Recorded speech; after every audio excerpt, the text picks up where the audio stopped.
어느 한쪽도 물러서지 않는 우크라이나.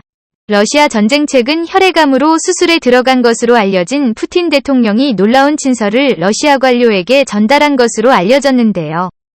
바로 한국에서 젤렌스키 대통령과 정전협정을 체결하겠다는 내용이었습니다. 한국이 중재자 역할을 맡아 두 국가 사이의 평화를 조율하길 바란다는 내용이었는데요. 푸틴이 왜 한국을 콕 집어 중재를 맡아달라고 했는지에 대해 지금부터 자세하게 설명드리겠습니다. 이리 건네조 흙더미 속에 묻혀있던 러시아군의 잔해에서 그녀는 특이한 문건을 하나 발견했는데요. 러시아군이 장악했던 트로스티어네츠 마을에서 발견된 이 문건은 러시아의 향후 계획이 담겨 있었습니다. 우크라이나 정보국은 러시아 문건 속 담긴 내용은 푸틴이 의도한 계획이 맞으며 러시아가 보인 이상한 행동은 모두 푸틴이 의도적으로 계획한 것이라는 사실을 폭로했죠. 원래 시수가 채플, 우크라이나 국립수사국 국장이 밝혀낸 바로는 러시아는 우크라이나 전역을 정복하기 전까지 군사를 물리지 않을 것을 병력에게 강조했다고 합니다. 현재 러시아군이 지배 중인 돈바스 지역 외에도 수도까지 완전히 정복하기 전까지는 병력 후퇴는 없을 것이라는 내용이 있었다고 하는데요. 전쟁이 시작될 무렵 미 CIA 국장은 미국 청문회장에 출석 푸틴은 이틀 안에 기후까지 정복한 후 우크라이나 전역을 지배 러시아를 다루는 일을 정부 수반으로 삼아 우크라이나와 완전 정복을 노리고 있다고 보고했는데요. 초기 전쟁을 치를 당시와 상황이 많이 바뀌었음에도 불구하고 푸틴은 전쟁을 속행할 생각을 계속하고 있다는 것이 드러났습니다. 제2차 세계대전 승리를 기념하는 전승절 자리에서도 푸틴은 현재 치르고 있는 전쟁을 그만두겠다는 의사를 보이지 않았죠. 그런데 완강할 것으로 예측되는 푸틴의 주장이 바뀔지도 모른다는 전망이 나왔습니다. 최근 푸틴은 러시아 병력을 히르키우 인근에서 철수했습니다. 우크라이나군 공식 보도에 따르면 북동부 도시인 히르기우에 위치한 러시아 병력이 국경 쪽으로 철수했다는 사실을 확인해 주었는데요. 앞서 많은 전문가들은 치열하게 전투가 벌어지는 아주 오스트랄 제출 소범 코주변의 병력을 집중 산계되어 있는 러시아 병력을 하나의 군단으로 뭉쳐 효과적인 타격을 위해 병력을 물린 것으로 분석했죠. 그러나 이 병력은 아주 스탈 쪽으로 향한 곳이 아니라는 보도가 나오며 우크라이나 내부 그 어디 지역에서도 철수된 병력을 볼 수 없다는 소식이 나왔는데요.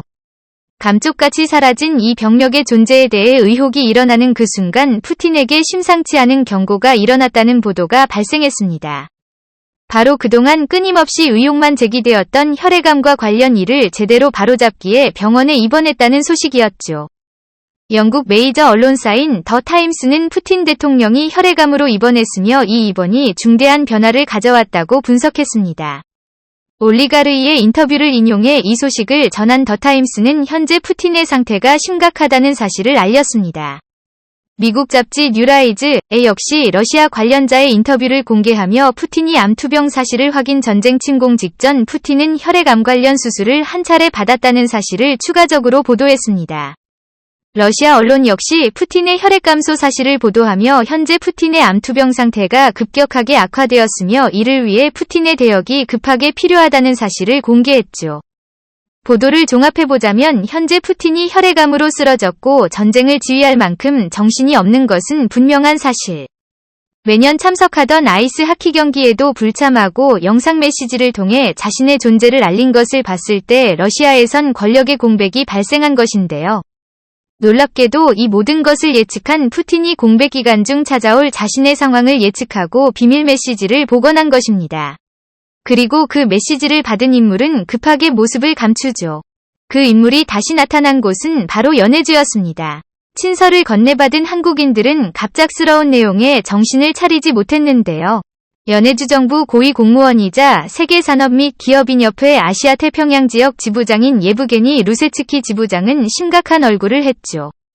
푸틴 대통령의 친서를 건네받은 이들은 내용을 살펴보고 충격에 빠지지 않을 수 없었다고 합니다. 바로 한국에서 러시아는 우크라이나 전쟁의 정전협정을 체결할 것이며 서울에서 협정 체결할 것을 한국이 도와주길 바란다고 밝힌 것이죠. 푸틴에게서 친서를 받은 루스츠키 지부장은 내용이 사실임을 강조하며 터키가 우크라이나 러시아 사이에 중재자 역할을 했듯이 한국도 중재자 역할을 담당하길 바란다고 말했죠. 현재 터키는 우크라이나와 러시아 사이를 오가며 둘 사이에서 발생하는 문제를 중재하고 평화협정을 위한 테이블을 마련하는 등 이번 전쟁에서 놀라운 존재감을 보였는데요. 나토 동맹의 일원이면서 동시에 러시아와 친한 관계를 유지한 터키는 이중 행보로 비난을 받은 국가이지만 동시에 전쟁을 종식하는 데 중요한 역할을 맡은 국가로 급부상했습니다. 자국산 무기를 우크라이나에 수출해 어려움에 처한 우크라이나를 도와주는 행보를 보였지만 다른 한편으로는 옛 소련제 무기 제공은 거부하면서 교묘한 줄타기 외교를 벌이고 있습니다. 이러한 지정학적 위치 때문에 터키는 우크라이나 러시아 양국 사절의 소통의 장이 되었고 4차 평화 협상의 장소로 각광받으며 평화를 이끌어낼 수 있는 중요 장소로 발돋움했죠. 핀란드, 스웨덴 양국가가 나토에 가입하기로 마음을 먹고 가입 신청을 보낼 때 터키는 혼자서 거부권을 신청했음에도 불구하고 터키에 대해 강하게 얘기할 수 있었던 유럽 국가가 없을 만큼 터키는 중간자적 위치를 잘 누리고 있습니다. 러시아가 한국을 향해 요청한 것은 바로 터키처럼 중간자적 위치를 유지해달라는 요청이었습니다. 한국에게 특별히 푸틴은 친서를 보내며 평화협정을 위한 교두보로서 역할을 담당해주기를 바란 것인데요. 중국은 현재 러시아의 뒤를 치기 위한 준비를 거듭하고 있고 내부적으로 거론한 문제조차 진압하지 못해 문제인 국가이고 일본의 경우 쿠릴열도 분쟁이 끊이지 않아 러시아 입장에선 믿을 수 있는 동아시아 국가는 유일하게 한국밖에 없었던 것이죠. 노태우 전 대통령 시절 북방 외교를 통해 수교를 쌓으며 한국 기업의 도움을 받은 기억을 가지고 있는 러시아는 미국과 서방 세계와도 친분을 가지고 있는 한국의 특수성이 평화협정을 조율할 수 있는 유일한 국가로서 한국을 주목한 것입니다. 러시아는 그러지 않아도 최근 있었던 비우호국 대상 특별경제조치에 대한민국 기업들은 포함하지 않으며 한국에 대한 유화적인 제스처를 보냈습니다. 산업부는 한국 기업들이 러시아의 제재 대상이 되지 않았고 유럽과 일본 등 다른 국가와 다른 처분을 내린 것이 이례적이라고 밝혔 정도였죠. 제재에 나서면 미국과 공조를 맞추는 한국도 당연히 러시아가 특별 경제 조치를 가야 함에도 불구하고 예외로 둔 것인데요. 이뿐만 아니라 러시아 카잔에서는 2년 만에 한국의 날 행사가 열리며 한국 문화를 대대적으로 소개하는 자리가 열렸습니다. 예전처럼 한국에게 우호적인 제스처를 보내며 러시아는 한국을 발판으로 평화협정까지 이어갈 각오를 다졌는데요. 저는 스키 역시 평화협정을 받을 준비가 되어 있다고 말하며 러시아가 조건을 성실하게 수행할 것을 요청했다고 하는 상황. 대한민국 서울이 평화를 이루고 전쟁을 종식하는 중요한 장소로 거듭날 가능성이 높아진 것입니다. 도저히 불가능할 것으로 보였던 정전이 한국의 주도 아래 가능해진 셈이죠. 우크라이나 젤렌스키 대통령은 최근 방송을 통해 우크라이나에 역시 평화를 위해 러시아가 제안하는 평화협정을 보고 이를 고려해 평화협정 체결할 수 있다고 말했습니다. 영국 싱크탱크 채텀하우스와의 인터뷰 자리에서 젤렌스키 대통령은 현재 러시아가 설치한 영토를 모두 포기하고 2월 23일을 기준으로 상황을 돌릴 것을 강력하게 말했습니다.